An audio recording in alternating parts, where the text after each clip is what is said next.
Hello, Freedom fans. Aaron Davis, President and CEO of Freedom Real Estate Group. And this is Mark. He is our investment guru. There we are. Realtor. That's right. Oh, man. Talk to our customers, do a bunch of marketing stuff. The handyman around here, right? Handyman. Who does more handyman chores, me or you? Yeah, I was going to say, you're out in the properties more than me. We both do a fair share of dirty work. Anyway, Mark and Aaron, your handyman team over here. This is Real Talk, podcast number 73. Okay, nice. And we talked a little bit about this subject, reasons why waiting is costing you. Right? Yeah, You're missing big opportunity. We talked about that in vlog number 89. We're going to talk a little bit longer about it now. Sure. I feel like we were all over the place and wanted to go deeper on all those little points we made. Yeah, absolutely. But tried to organize my thoughts a little bit. And it's really two big things that are making people wait. They're speculating about a recession. Yep. And they're speculating about interest rates declining, or they're hesitating because interest rates have climbed. Sure. Eating that cash flow a little bit. Yeah. And so we've got this hesitation. I'm seeing a little bit of a hesitation in real estate. I just talked to my brother-in-law the other day. Right. And it was like, oh, I'm going to wait. Are you sure? There are reasons why people are getting scared a little bit by things that are happening in the market. I feel like the biggest risk factor right now is that fear. Yeah. Keeping people from executing on their long-term real estate investment strategy. So that's what we're going to talk about today. Right. Yeah. I mean, basically they say fear is giving credit or credence to something that has no value. That's right. Yeah, I mean, like, so it's 100% like, yeah, so this fear, obviously is just the not knowing. I mean, and so hopefully what we can do while we're talking to our investors here or future investors is why not, maybe to help alleviate some of the fear and be confident in moving forward with your game plan. We kind of hinted about like your game plan, and executing it. Mm-hmm. You know what I mean? So there are good reasons to hesitate. As you were Sure. saying that, I was thinking about, somebody bursted into this recording studio and waved a gun at us. I would be afraid. Sure. That would be valid, right? Yeah, right. A valid response, right? Like there are times to be afraid that makes sense, right? Like I don't have enough cash to address, roof, a hurricane blows the roof off, or I don't know, I'm just making stuff up, but I don't have enough cash to address maintenance issues that come up on my property.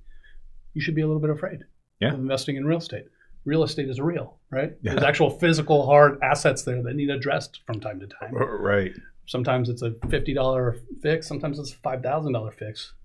If you can't afford those things when they come up, like just in terms of like having that reserve, don't mess with real estate. You know what I mean? Buy baseball cards or something. Exactly. Right. You're not going to buy a fixer-upper car.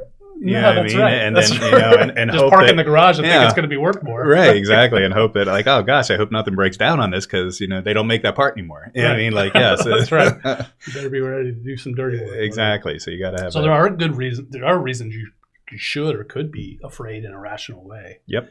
What I'm more concerned about, the risk that I think real estate investors are facing right now, is this speculative fear where there's this kind of like vague boogie monster out there. Yep. And when you have it, I guess the guidance that I think about in terms of fear is like, I can see what the risk is there. And I can make a plan around that because it's specific and it makes sense. Sure. Right. But I think what a lot of times people do is they haven't figured out how to make sense of the danger that they're faced with. Yeah. And so they get deer in headlights. Right. And I think that's kind of what we want to do, is try to make sense a little bit of those two big things, the, recessionary threats and the higher interest rates. Yeah. And reasons why and how you can mitigate those risks and still execute on your long-term, let's say your 10-year vision for building your real estate portfolio. Right. So which one we want to start with? I guess the big thing is, let's start here. Okay. Let's start with the 10-year vision. Right. When you're building a real estate portfolio, and really any investment strategy. Yep. So I do a little bit of, like mutual fund, stock investments and real estate. And when you're building any kind of portfolio, time is your friend. Yep. Any investment that has a recurring gaining value, right? Right. Capital appreciation or dividends or whatever, cash flow or whatever. Time is your friend. Right. So sitting around waiting, collecting bank interest rates or whatever the heck you're doing while you're waiting Sure. becomes its own kind of risk, right? Mhm. Because you're not leveraging that time. Right. And so when I see people talk about I want to wait, what I immediately think is, okay, what's the cost of waiting? Yeah. And then let's compare that to a couple of scenarios where this change or that change happens, right? Right. So, the first year, so when I think about that 10-year plan, let's say I want to buy 20 properties, that's 28 doors or whatever Right. over the course of 10 years. That would be, pretty ambitious, but high impact plan to execute on, right? So let's say I want to make 20 acquisitions once every 2 years over 10 years. Yep. And then, I wait.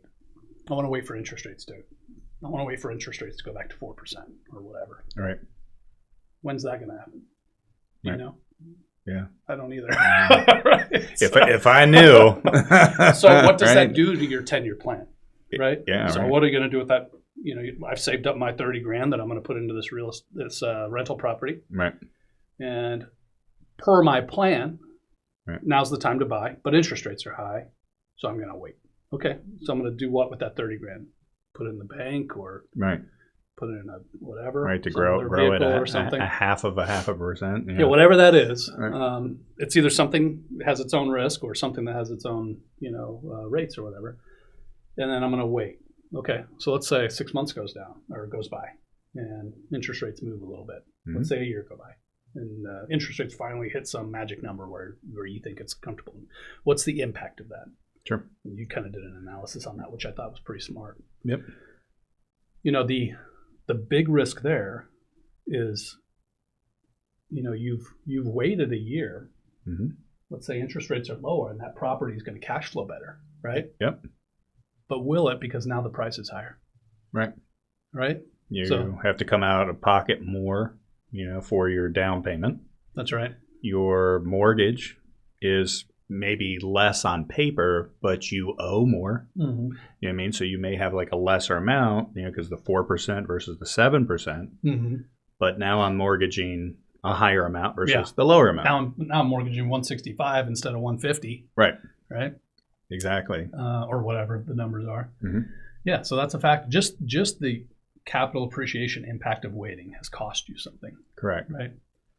So let's add to that scenario. We're just it's a fictitious scenario, but not too exaggerated. I don't think it's an exaggerated or implausible scenario.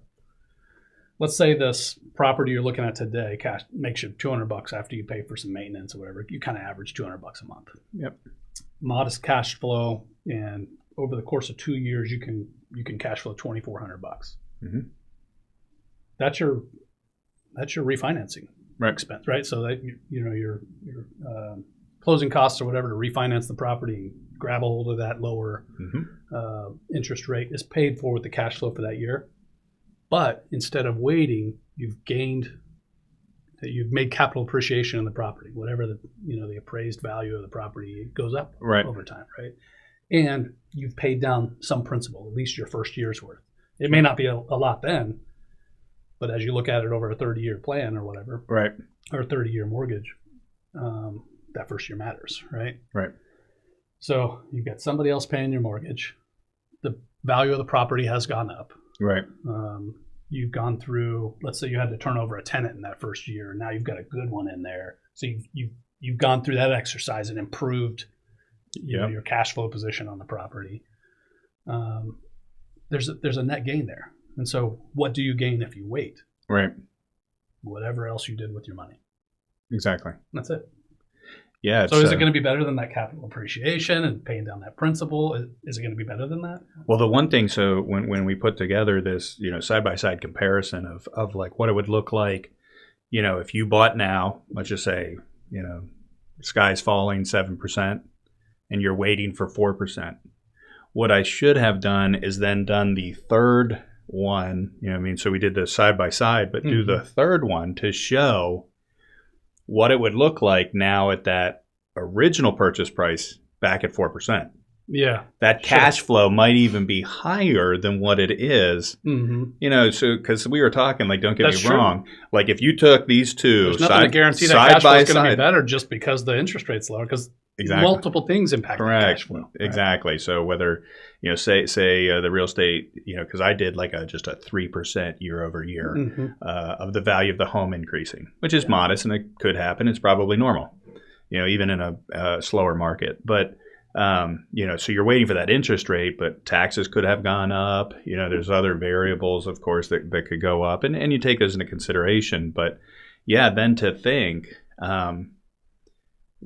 you've now paid for a refinance. You're refinancing a lower amount because it's been paid down over those 2-3 years. I mean, your cash position, like, so what I did here was a side-by-side. It was a purchase price of a $150,000 house, that's renting for $1,500. Mm-hmm.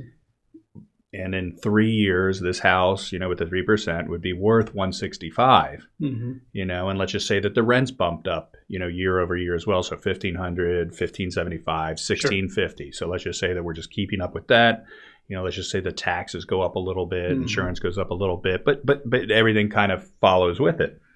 Yes, at the 4%, when you buy that 165 house, you may cash flow a couple bucks more, but you only have what you did in the down payment for equity. Right. You know what I mean? So like 30 to 33 grand, that's what you have. And you can't touch it because you just put it in. Right. Versus if I bought that property, at 150, I have that 30 grand in equity plus what I paid down the principal. That's right. Plus the appreciation. So now I probably got closer to 50 grand in equity. And let's just say that interest rate went back down to 4%. Yeah. Now I'm paying 4% on $100,000. That's right. Versus paying 4% on $130,000. Yeah. So your cash flow position is and that's on one property. Yeah. Multiply that by sticking to the plan. That's right. You mentioned something in the vlog that was insightful about your purchasing power increasing, right? So that kind of leads me. We're staying on this interest rate. Yeah, sorry, I get all over subject. No, you're right in line. But you mentioned something about your authority as a buyer, your creditworthiness as a buyer. Is one property better if you don't wait, if you buy now? So where that kind of took me was this quantitative tightening potential, that other tools that the Fed and the lenders can use to constrict, to manage how much assets the Fed holds or whatever, right? And how that kind of trickles down to us. Other factors that could come into play in this, kind of speculative scenario or whatever, where more tightening happens, is the debt to income ratio could change. The loan to value ratios could change. Right. When those, number of investment properties you own might be limited, right? So when those variables, if those factors change in terms of your ability to gain financing, the interest rate will be secondary. The question will be, can you even purchase? Right. Can I get money? And a year's worth of income on a property, a year's worth of proven experience as an investor can be an asset to you in that scenario, as opposed to just, I'm thinking about that first time or almost first time investor who's never done it before. Maybe they bought one property, adding that extra year of cash flowing to your kind of your resume as a borrower. Sure. For a year from now is another lost opportunity if you just sit and wait, right? Yeah, no, excellent point. I mean, I know that we work with lenders that say that exact same thing. If you're a novice or first-time investor, the lens in which they look at and even the lending that they do is way different than somebody that's on their third or fourth property. Right. You know what I mean? And so you've shown a proven success and a track record that you've gotten in, you've got your feet wet, you know what you're doing. There are all kinds of programs that are specifically for that investor. Yeah. Where it's equity lines or things, so yeah. The flip side of that is that investor who owns 8-9 properties and lenders are comfortable with that right Mhm. now. Let's imagine some fictitious future where lenders are saying, no, we don't want to mess with, we don't want to lend you on more than 6 properties. Right. So is now the time, or is that scenario the time? So you want to wait for that? Right. And then, right? You're like, I want to wait on interest rates, and then instead you run into that. Sure. So if you're trying to execute, again, you're trying to execute your 10-year plan of building this portfolio over time. Right. We know now that interest rates are higher now than they were a year ago. We Right. also know now that you can get credit, right? Like you can get a loan. Yeah. So we don't know either of those things for the 2 years from now. We don't know what interest rates are going to be or what the standards are going to be to give you a loan. Sure. So if you're executing a long-term strategy to build that portfolio, now is the time, Mm-hmm. assuming the property cash flows. Right. The 30-year fixed mortgage is like, I mean, that's our economy's great gift that it gives us, right? Right. So I don't have to. All I have to know is that the property's going to make me money. My costs aren't going to change significantly if I've got a fixed mortgage and I forecast appropriately for some maintenance costs, Mhm. right? Which then takes us to the other big variable that people are pausing and hesitating and worrying about, which is the income Sure. and this whole threat of a recession and how's that going to impact rents and all that fun stuff. Well, it kind of ties into what you were talking about as far as cash flow. I mean, so let's just say that I showed you a property that's cash flowing $200 a month. Mm-hmm. I showed you the same property cash flowing $200 a month. Mm-hmm. But what I'm not showing you is one's a 4% interest, one's a 7%. Yeah. They don't make it. Doesn't even matter. They're both cash flowing That's $200 a month. So at the end of Why the does it day, matter? it shouldn't matter. Right. Is this property cash flowing? Yeah. That's right. And are you going to be in a better position in the future? Let's Of take that course. same property, Right. 3-bed, 2-bath, and let's say it's Kettering, Ohio, or whatever, Right. in our neighborhood, our backyard. Today, it's cash flowing $200 a month, and that same exact property, let's say 18 months from now, is cash flowing $350 per month because economic factors are such that it's just way better. Right. Which one do you buy? Both. You buy them both. You buy them both. Exactly. Wait, so you're telling me this property and this? I wish you could buy the same property multiple times, but Right. close to it, right? It's making me money, all costs considered. Right. It makes me more money than I put in at a really good return on my cash. Right. Why would you not? So you don't give me good. I only want great. Well, how about great and good, right? So right now, interest rates are closer to 7 than they were to 3 or whatever a couple of years ago. You can only get good, Mhm. right? You want to so you want to sit around and wait for great, Right. That logically doesn't make sense. I think a lot of people who are doing that are people who haven't been. They're not as old as us, Right. and so they think this last decade or so of just crazy economic growth and cash and all this. Yeah, you kind of touched on it in the vlog. Is that for someone that's a younger than us, they've only seen that Really that good economic times. explosion Yeah. of just great economic and home prices like every month, Right. multiple offers, just So they want to sit and wait for that to happen again. right. I want money to be loaned to me for free at a time when properties are appreciating 10% a year. Sure. Bad news. That's not going to happen. Right. Because I mean, yeah, I mean, it will at some point, but because sometimes you'll talk to investors that I mean, again, obviously this comes down to your own numbers. Is like, do you pull monies from other things that may not be performing in order to put into something that is? yeah. And so Sure. even when it was at that explosion, Mhm. would you pull that money to put it in the explosion? Right. You know what I mean? And so I don't know. There's just so many things. There is something to be said for like a leveling or whatever. Yeah. Keeping your ratios similar in Yep. terms of managing risks in your portfolio, whatever it is. That's a good point. That's a But whole nother layer. like as we were talking about, like the time is your friend, of course, in any investment. And it made me think of a story where I was listening to a broker who's older than us was talking about buying in the 80s. Yeah. Now, interest rates then were like 11 to 13%. So, I mean, you were paying a ton of money to borrow money. Mm-hmm. People were still buying back then. It doesn't, because And if you bought in 1980, do you think your home's worth more in 2022? Right. I mean, yeah, like interest rates is 20-fold. Interest rates matter when it creates a pro forma or a forecast for that property that doesn't cash flow. Right. Right. It matters to that extent. But if the price, if the rent, if the ancillary costs and so on are such that you can forecast with reasonable confidence a cash flowing investment, right. It doesn't matter which part of that equation was this, that, or the other. Right. The bottom line is what matters. And so if you can create, a 12% return on your cash, but part of that analysis is a higher interest rate than it was 2 years ago, sure. It's a 12% return on your cash. Who cares? Right. Right? What it's made of. I mean, we do care about the details right. and whatever, but anyway.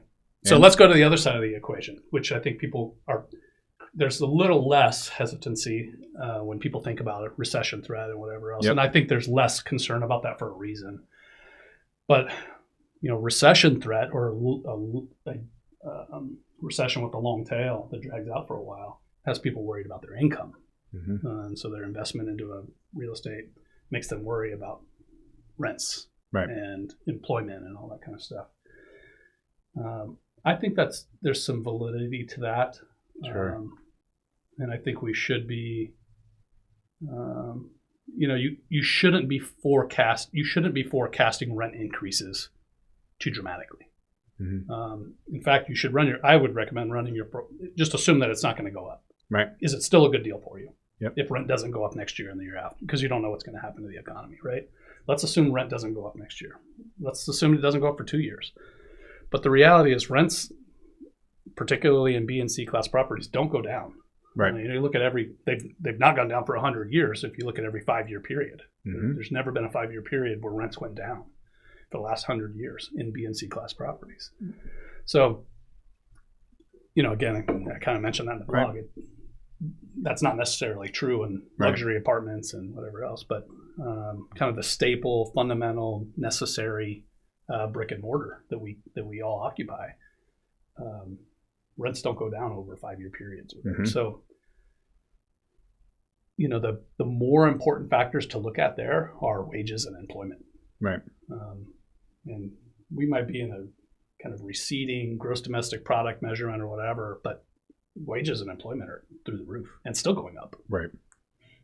I spent a lot of, I came out of the staffing world. Yeah. I know you used to run gyms. I used to run staffing, right? Right. So I still kind of keep my finger on that pulse, and mm-hmm. wages are still going up. Oh, absolutely. And there's still excess of demand and we're still in this, despite the fact that that has also slowed a little bit, there's still more demand for talent and employment than there are people, right? So it's almost like, what would you say to John the investor? I'm worried about the uncertainty of economic times. Would I rather have 30 grand sitting in my bank account for just in case?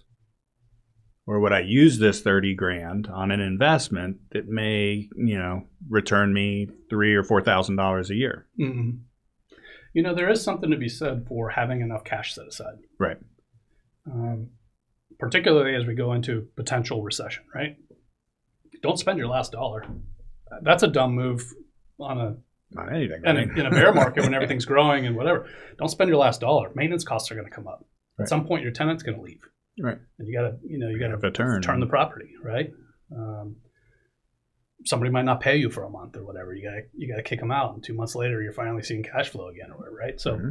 you have to be prepared for those scenarios. Right. Real estate investment is not. You're not buying a bond fund or something right, guaranteed, fixed, whatever. It does vary a little bit with some hiccups that come mm-hmm. in. Those hiccups are a lot less impactful as you build that portfolio out. Right. If you own 10 doors, there's a lot less variance than there are when you own 2 doors and so on, right? 20 mm-hmm. doors less variance than 10. So you do have to have some cash. Yeah. But bank your reserves build that reserve up along with your down payment, prepare for the variables that come at you as you own real estate, and buy cash flow. And here's why I think that's the move. Because let's say a recession lasts a while, and then what's going to happen 8 years from now? It's going to happen again. Mm-hmm. And when that happens again, do you want to be beholden to your job and your income at a time when maybe wages and employment is not as secure, right, in a recession that's associated more to bigger volume layoffs and bigger wage contraction and whatever else? Do you want to be sitting on 8 doors that provide you a nice little income buffer, right, when you lose your job in the next recession, right? Or do you want to have been sitting and waiting? And I have more cash. I don't have more income, but right. So exactly. I think there's a balance there. It matters. You do need to have, everybody should have rainy day fund. Right. And if you're investing in real estate, you should have an appropriate reserve to address maintenance and turnover issues that happen. Well, I think that's because, like what you're saying is like the reason that investors get into turnkey solutions like this is passive income. That's right. No matter what happens, whether you want to retire early, whether you want to work, until you're dead, and this money coming in to leave to your wealthier kids. Or lazier, either one. Yeah. It's about buffer. It's about creating alternative income. Exactly. So you're right. Like, let's just say, okay, I keep that. Let's just make it. I got a crazy amount, right? I got $100,000 saved aside, but I own no properties, right? And I get laid off. Mm-hmm. I still have my mortgage. I still have my bills. Like, end of days, right? Yeah. So how quickly will that $100,000 disappear? That cash is not going to move up in value as fast as rent prices go up, so your income, or as fast as the capital appreciation of those properties. So just capital appreciation. So both your dividend and your capital, both of those things are going to go up way faster than the value of that cash sitting there. Right? Correct. Like even if I put it in the bank and I put it into, some sort of money market and I'm growing at 2%. That's a big risk. That is a very big risk. Versus, risk. Let's just say, like for your example, like I have, 7, 8 properties. Yeah. And they're bringing me in, say $300 a month. Yeah. You know what I mean? And I'm bringing in $3,000 a month. Yeah, that's $36,000 that's coming in.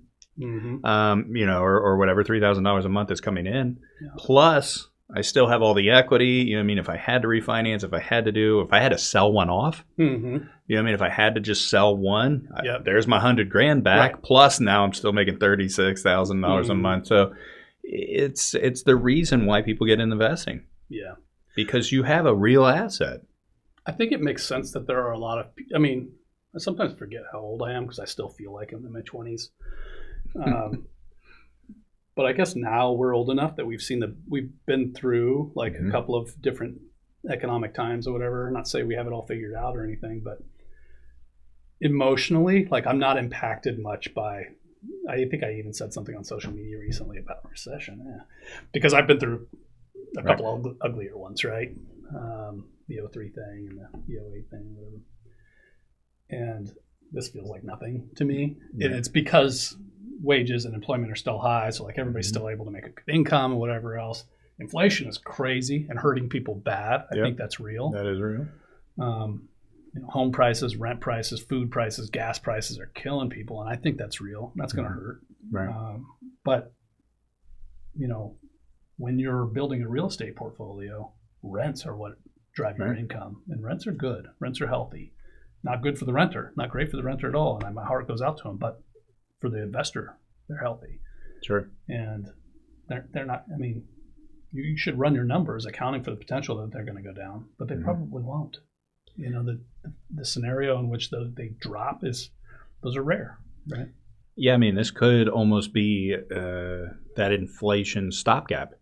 Let's just say that you're paying an extra $200 a month for gas, for groceries, for whatever. Even if for that one rental property, maybe you're not able to take that $200 and put it back towards principal, but you now have $200 that helps maybe offset the inflation. Yeah. So it could be a tool for that. Yeah. Yeah, I think the biggest risk that people are running into right now is hesitating to continue to execute the plan for building their real estate portfolio over a long period of time because they think they're forecasting a better future in which interest rates are lower and the recession's past us. And The risk is giving up, let's say it's 2 years, giving up 2 years of building capital, realizing cash flow, and having bought at a time when prices are lower than they will be 2 years from now. Right. And so the risk of just this kind of vague, haunting threat of unknown economic, it's always there.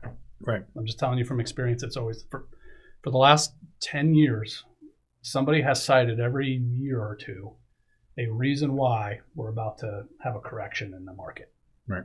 And what's happened? It hasn't really happened. Now, corrections generally happen more frequently than that. Right. And it will happen at some point. It will but happen. Will it be this year? Did we already see part of it? Will it be next year, the year after? Let's say it's the year after and we waste this entire year waiting, right? Mm-hmm. People have been doing that I alluded to it in the vlog. There's something to be said for executing that dollar cost average principle. Yep. And instead of trying to forecast when interest rates are going to go to whatever marker you think they need to be at for you to make a move, your criteria for buying a real estate investment should be it should be the cost and the income, right? Mm-hmm. The 30-year fixed mortgage gives you a lot of security about a realistic expectation for what the cost should be. Right. Your mortgage, your maintenance, your taxes, et cetera, right? Mm-hmm. You can forecast those things in a pretty fixed way. Mm-hmm. The income is affected by recession threats and job loss potential, blah, blah, blah. But in general, when you're buying in B and C class properties, rents don't go down. Mm-hmm. Could it happen? It could happen. But build your buffer into your pro forma, into your buying criteria. Make sure that it's, that's why you don't buy a property that cash flows you $1. Because dollars and cents wise, a property that cash flows you $1, like if you could tell me with a certainty that property would cash flow $1 for the next 10, I would buy it. Right. Because it's not negative $1. Because it's not negative $1, right? And as long as the returns are sufficient, right. 10 years from now, it's going to be worth more than it is now. It's still right. Right. The reason you build a little extra buffer is to account for those variables. So build a little extra. That's cool. But don't do it at the expense of sitting on the sideline for a year. Right. While everybody else is taking advantage of today's prices instead of waiting on tomorrow. One thing we didn't even address is let's say interest rates drop 3%. Right. What's that going to do to prices? Right. So, exactly, right? Because now your buying power's up.